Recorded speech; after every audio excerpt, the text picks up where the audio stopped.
Hello and welcome to my channel. आप सभी का मेरे चैनल पर स्वागत है। जैसा कि आप जानते हैं कि क्लास 12 रिज़ल्ट प्रिपरेशन की मेरी सीरीज़ चल रही है। इस सीरीज़ की ये थर्ड वीडियो है। इससे पहले दो वीडियो जो पहली बेसिक थी इसी policy for tabulation of marks for class 12 board examination के लिए, तो बेसिक में कि क्या CBSE इस सीरीज़ के थ्रू हमसे चाहती है वो बताया था। सेकंड में रिज़ल्ट कमेटी किस तरीके से फॉर्म होगी, क्या उसकी रिस्पॉन्सिबिलिटी होंगी, each and every member of the result committee वो क्या होगा, स्पेशल इनवाइटी कौन है, वो उसमें डिस्कस हो चुका है। आज हम इस तीसरी वीडियो के थ्रू मॉडरेशन को समझेंगे कि मॉडरेशन कैसे की जाएगी। जैसे 10th में थी, यहाँ थोड़ी सी अलग सी है मॉडरेशन। तो वो मॉडरेशन पॉलिसी क्या है as per supreme court of India जो अलाउ की है CBSE की policy for tabulation of marks for class 12 board examination 2021। Circular जो इशू हुआ है वो 17 जून 2021 मतलब कि कल, और उसके ऊपर सीरीज़ है। और आज इस वीडियो का हमारा फोकस है मॉडरेशन पे। टोटल 5 वीडियो हैं जो इस पूरे सर्कुलर को डीपली आप तक पहुंचाएगी। आप इन 5 वीडियो की एसेस के साथ इस सर्कुलर को डीपली समझ जाएंगे। तो शुरू करते हैं आज मॉडरेशन वाला पार्ट इस पॉलिसी फॉर टेबुलेशन का। तो असेसमेंट की moderation of class 11th and class 12th के जो कंपोनेंट हैं वो किस प्रकार होगी, क्योंकि 10th का तो CBSE कर दे रही है। देखिए 3 एलिमेंट है हमारे। 10th क्लास का रिजल्ट जो 30% वेटेज रखता है वो भी best 3 out of the 5 main subject. Class 11 जिसकी वेटेज 30% है एंड क्लास 12 की 40% वेटेज है। और ये सारी वेटेज जो हम बात यहाँ पर कर रहे हैं ये सिर्फ थ्योरी के लिए बात कर रहे हैं। Practical and internal assessment as it is valid है और वो वैसे ही चलेगा जैसे हर साल होता है। तो इन दोनों में आप मॉडरेशन कैसे करें जिससे बच्चे को किसी भी प्रकार का कोई नुकसान ना हो, इस थ्योरी या ये जो एलिमेंट इंक्लूड किए हैं उसकी वजह से। As marks of class 11th and class 12th component will be awarded at school level, देने हैं हमें पता है।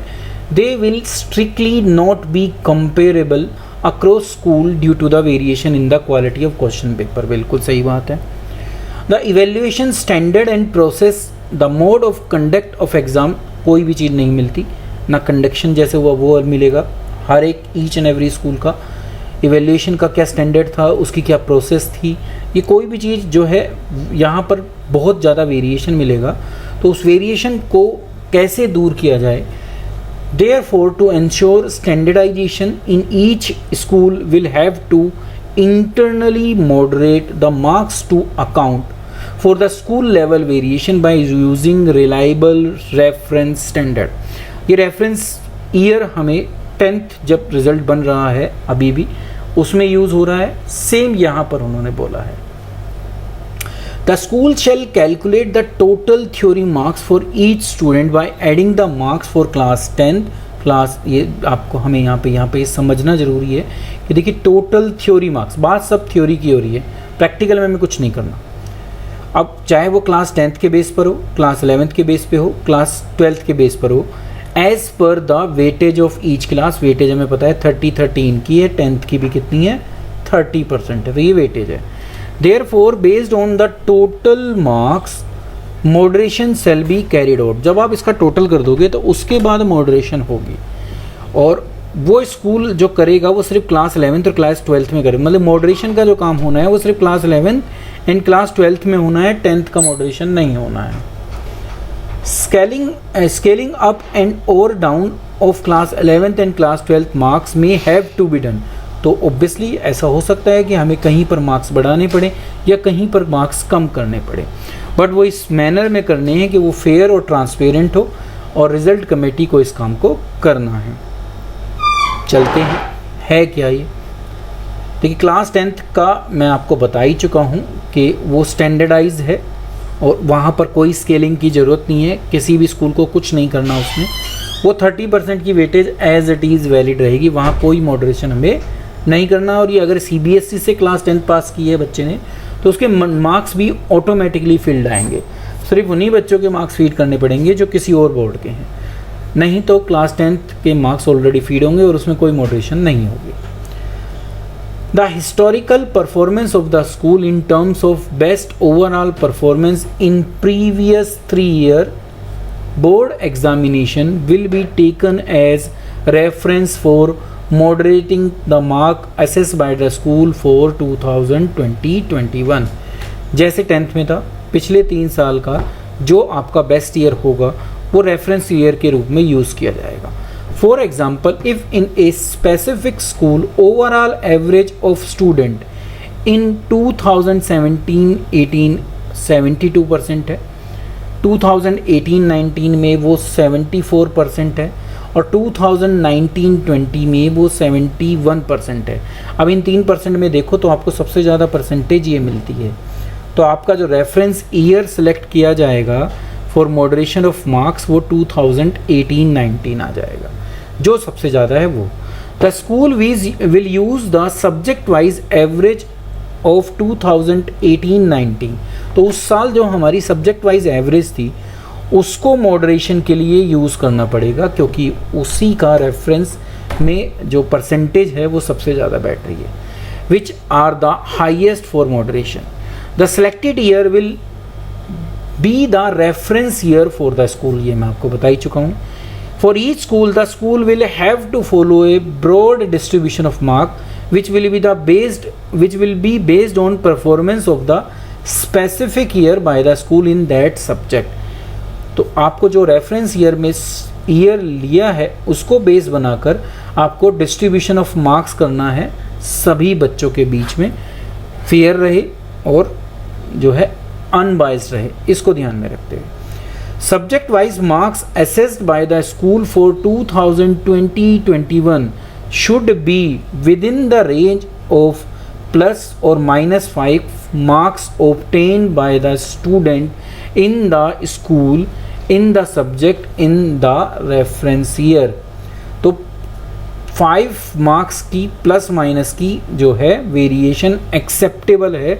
जब हम 2020 और 21 में मार्क्स देने लगेंगे आपको रेफरेंस ईयर को बेस बनाकर काम करना है। मतलब कि अगर यहाँ एग्जांपल देखें तो 2018-19, क्योंकि उसके अंदर 74% है, तो जब आप सब्जेक्ट वाइज मार्क्स अलोकेट करेंगे या कहीं मॉडरेट करेंगे 11th और 12th वाले कंपोनेंट को, तो और साथ में 10th को भी जोड़ना पड़ेगा। उसके बाद जो ओवरऑल मार्क्स में वेरिएशन है वो +5 से लेकर -5 के बीच में हो सकती है, बट जो ओवरऑल एवरेज है जब आप उन सब बच्चों का उस सब्जेक्ट में टोटल करोगे तो वो 2020-21 मतलब कि इस करंट ईयर की जो है for the subject should not exceed overall average marks obtain by the school by 2 marks in specific reference year.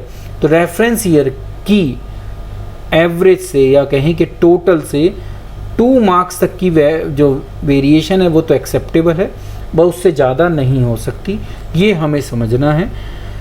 10th में भी इसी तरीके से काम चल रहा है, यही हमें फॉलो करना है 12th में, कि आप जब बच्चों को मार्क्स दें तो वो इसी एवरेज या इस रेफरेंस ईयर की एवरेज के बेस पर चलें।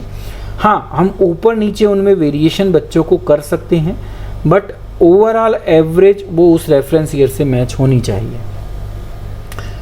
अब assessment moderation of class 11th and 12th, क्योंकि इन्हीं में मॉडरेशन होनी है। इन केस डाटा फॉर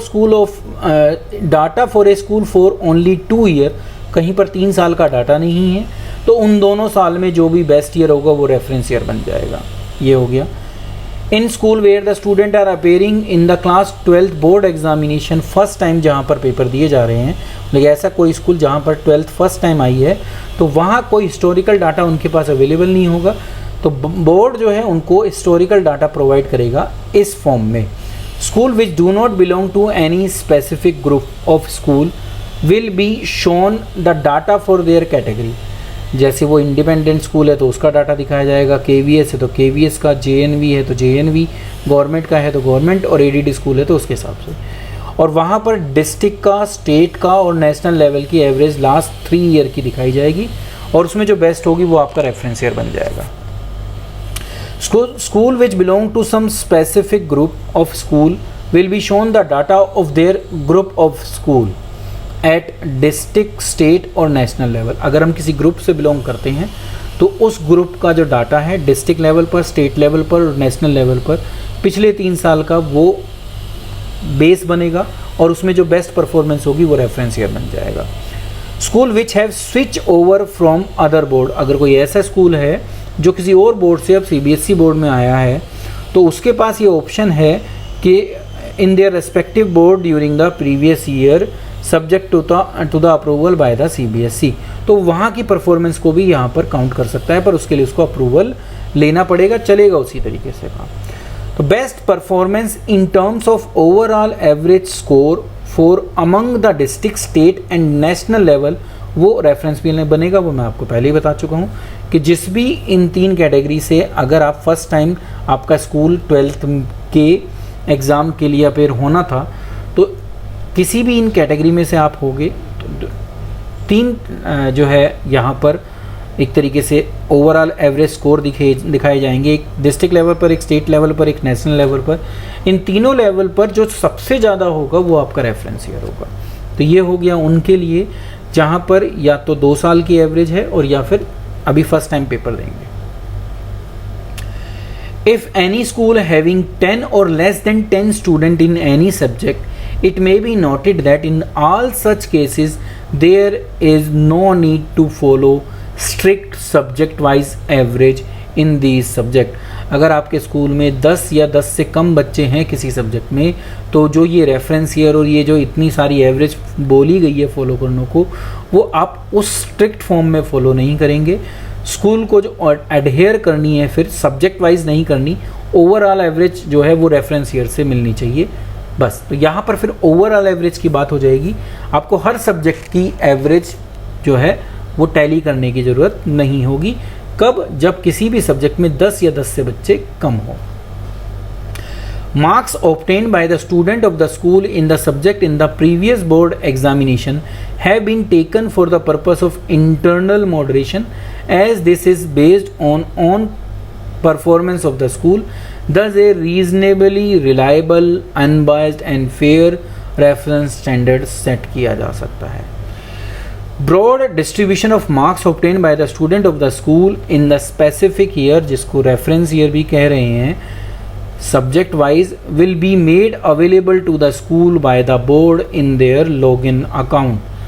आपको ये सारा डाटा कि कौन आपका रेफरेंस ईयर है, क्या सब्जेक्ट की एवरेज है, क्या ओवरऑल एवरेज है, ये सारी की सारी चीज़ें जो हैं वो बोर्ड प्रोवाइड करेगा। एनेक्सर 3 जिसको हम अभी डिस्कस करेंगे उसके थ्रू होगा, और ये आपकी जो CBSE की लॉगिन है उसके थ्रू आपको मिलेगा, जिसका प्रिंट आउट लेकर रिजल्ट कमेटी के साथ इस साल का रिजल्ट बनाया जा सकता है। Once the result committee finalize the marks on the basis of test or exam, it has to be ensure that the marks of the student are aligned with the broad distribution of marks provided by the board। तो वो उससे मिलने चाहिए, बस ये आपको देखना है, नहीं तो आप जब ऑनलाइन उनको फीड करोगे तो वो फीड नहीं हो पाएंगे। It may be noted that the indicated distribution has to be followed broadly, and there may be some differences in terms of number of actual student in each category of the distribution than the one indicated. However, the school subject wise and overall score should be within the limit provided। कह रहे हैं कि थोड़ा बहुत variation चल सकता है जो हम कह रहे हैं, पर बहुत ज़्यादा वेरिएशन नहीं होना चाहिए, चाहे वो सब्जेक्ट वाइज लेवल पर हो और चाहे ओवरऑल लेवल पर हो, पर माइनर वेरिएशन एक्सेप्टेबल है। ये इन्होंने 10th में जब बाद में फ्रिक्वेंटली आस्क्ड क्वेश्चन दिए गए थे तो उसमें भी बताया था कि ऐसा नहीं है कि आपको, अभी ये दिखाएंगे, हम देखेंगे अभी वहाँ पर मैं उसकी बात करूँगा कि क्या वो कहना चाहते हैं। अभी वहाँ चलेंगे तो मैं आपको बताऊँगा कि यहाँ वो क्या कहना चाहते थे। To facilitate this and make it easy for school, CBSE will prepare an online system in which school can enter the marks and check whether the marks allocated are in conformity with the historical distribution। तो आपके लिए एक online module या कहें एक online software बनाया जाएगा, जब आप उसमें मार्क्स को फीड करेंगे अपनी नॉलेज के हिसाब से तो वो आपको बता देगा सॉफ्टवेयर कि आपने हिस्टोरिकल डिस्ट्रीब्यूशन के हिसाब से डाटा फीड किया है या नहीं किया। अगर वो नहीं होगा तो फिर आपको उसमें मॉडरेशन करना पड़ेगा। इन केस वो मिसमैच होता है then the result committee shall have to revise the marks as the case may be as per the consistent and objective criteria which should also be documented in the rationale document. तो फिर अगर आप कोई moderation करते हैं उसमें तो आप उसको लिखोगे भी कि ये मॉडरेशन इसलिए हुई है क्योंकि ये हिस्टोरिकल डिस्ट्रीब्यूशन से मैच नहीं हो पा रही थी। Built in check for distribution of marks as well subject wise average of marks will be available in the online system, वो वहाँ पे होगी। Once the uploaded school based assessment marks are consistent with the board policy and directive, the school will able to finalize the marks on board portal। तो जब वो उससे match कर जाएगा तो आप उसको फाइनलाइज कर सकते हैं। In case marks are not consistent with the board policy, the school will not able to upload the marks on board portal। तो अगर आपका उस हिस्टोरिकल डाटा से मैच नहीं होगा डाटा तो फिर आप अपलोड नहीं कर पाएंगे, आपको उसमें मॉडिफिकेशन करनी ही पड़ेगी। हाँ, जो भी मॉडिफिकेशन फिर करते हैं तो वो उस रैशनल डॉक्यूमेंट में आप जरूर लिख लें। The above has been done keeping in mind that the school principal and teachers are best placed to assess the student based on the performance of the student in internal test and exam। They are expected to provide a fair and objective assessment of the student and have been given an autonomy and flexibility to do so। पूरी आज़ादी हमें मिली है school level पर, teachers को भी और school के HOS को भी। However, to take the care of variation in the school level evaluation process, there is need to standardize the score across school through a process of moderation of mark। But एक uniformity आए, fairness हो, CBSE जैसे evaluation करती है उसको कुछ हद तक फॉलो किया जा सके, इसलिए मॉडरेशन मार्क्स की जा रही है और रेफरेंस ईयर को इंट्रोड्यूस किया गया है जिसके बेस पर जो है फेयर रिजल्ट को पब्लिश किया जा सके। अब ये है वो जो मैं कह रहा था कि जिसमें पूरी तरह से हम फॉलो ना करें तो कुछ वेरिएशन हो सकता है।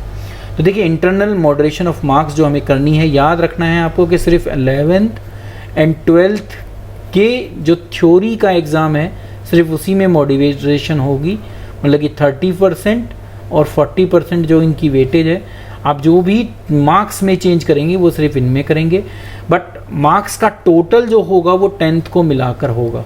तो ये यहाँ को इसको मिलाकर भी होगा, सिर्फ थ्योरी के मार्क्स। अब थ्योरी के मार्क्स कहीं पर 80 हैं, कहीं पर 70 हैं, कहीं पर 60 हैं, कहीं पर 50 हैं और इवन कई जगह तो 30 है, तो वो उस बेस पर चलता रहेगा। The board will provide the broad distribution of mark across the student for a particular subject देगा, फॉर ईच स्कूल देगा, फॉलोइंग फॉर्मेट में देगा कि आपके बच्चे इस सब्जेक्ट में इन रेंज में आते हैं। तो इस रेंज में वेरिएशन हो सकता है। ऐसा देखिए यहाँ पे लिखा है कि लेस देन 33 सिर्फ 1% बच्चे हैं, ठीक है। अब 2020 का जब रिज़ल्ट आया था तो उस रिज़ल्ट में अगर आपके पास 100 बच्चे हैं, मान लिया हम एक एग्जांपल लें, तो 100 का 1% अगर हम निकालें तो एक बच्चा आता है, तो एक बच्चा आपका क्या था उस सब्जेक्ट में 33 मार्क्स से नीचे था। इसका मतलब ये है यहाँ 19% है, तो 100 में का 19% हम निकालते हैं तो 19 स्टूडेंट को हमें 33 से 50 के बीच में मार्क्स देने हैं या मॉडरेट करने हैं। 50 से 75 के बीच में 30% है, इसका मतलब 30 बच्चों को नंबर देने पड़ेंगे। अगर टोटल नंबर ऑफ स्टूडेंट कितने हैं 100 हैं तो, और ये 100 मान लिया हम इस साल के लेते हैं, पिछले साल के नहीं ले रहे, ठीक है। ऐसे ही अगर 75 से 95 के बीच में बात करें तो पिछले साल वो 20% थे, तो 20% अगर हम देखें 100 बच्चे अगर इस साल हमारे हैं तो 20 बैठते हैं। 95% से अगर ऊपर की बात करें तो 30% थे, तो इसका मतलब 30 बच्चे यहाँ होते हैं। तो ये हो गया। उन्होंने कहा कि जब आप 2021 का रिज़ल्ट बनाओ तो ये रेफरेंस रेंज वो आपको देंगे, इस बेस पर आप क्या करेंगे, थ्योरी के मार्क्स उनको देंगे इस बेस पर 33%।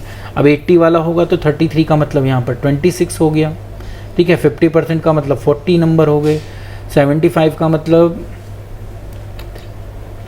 60 हो गया, और 5% अगर निकालते हैं 476 तक हो गया, और यहाँ पर 76 अबव हो गए। तो ये हो गया, आपको इस तरीके से मार्क्स देने पड़ेंगे बच्चों को। बट उन्होंने वहाँ पर कहा है कि अगर इसमें ऐसा भी हो सकता है कि यहाँ 18 आ जाए और यहाँ 2 आ जाए, यहाँ हो सकता है ऐसा हो सकता है कि यहाँ 30 की जगह 32 आ रहे हो, यहाँ 17 आ जाए, तो थोड़ा बहुत वेरिएशन चल सकता है, पर बहुत बड़ा वेरिएशन आप इसमें नहीं करेंगे। ऐसे ही मैथमेटिक्स का ओवरऑल एवरेज जो है वो 62%। आप इन सब बच्चों को नंबर दे देंगे, बट जब इन सब बच्चों का टोटल करें तो उसकी एवरेज जो है 62 आनी चाहिए। ठीक है, तो आपकी ओवरऑल सब्जेक्ट में जो एवरेज है वो 66 है। तो आपको यहाँ पे भी मैच करना, नंबर तो आप कैसे ही दे दो इनकी इस रेंज के बीच में, पर ओवरऑल जब उसका टोटल करें तो ये एवरेज भी आए। तो हर सब्जेक्ट में आपको एवरेज का एक कॉलम साथ में बना के रखना पड़ेगा। जब आप बच्चों को मार्क्स दें तो वो एवरेज मैच करनी चाहिए, ये देखना हमारा काम है। यहाँ पर उसने कहा है कि +2 से -2, मतलब +2 ही बोला कि दो का जो है वेरिएशन हो सकता है। वही उन्होंने अब यहाँ बताया कि अगर टोटल नंबर ऑफ़ स्टूडेंट 200 हैं, मैंने 100 का एग्जांपल लिया था, इन्होंने 2021 में 200 का लिया है, वो आगे ये परसेंटेज जो मैंने बताया था ये 2 का नहीं है 5 का है। तो बस ये एक चीज़ याद रखनी है कि यहाँ पर आप इस एवरेज में +5 से लेके -5 की वेरिएशन कर सकते हैं। ठीक है, तो आपकी वेरिएशन का डिफरेंस क्या होगा एवरेज में, +5 और -5 का। Overall average of the assessed marks जो सभी सब्जेक्ट की है वो 66 से ऊपर ना जाए, मतलब कि ओवरऑल परसेंटेज आपके स्कूल के जो बच्चों की बैठ रही है वो 66% से ऊपर भी ना जाए। ये तो सब्जेक्ट वाइज है। ओवरऑल आपकी अगर रेफरेंस ईयर में 66 है, अच्छा ये डाटा कहाँ से आया है 62 और 66, तो ये आपको आपके रेफरेंस ईयर से मिलेंगे जो आपको CBSE प्रोवाइड करेगी।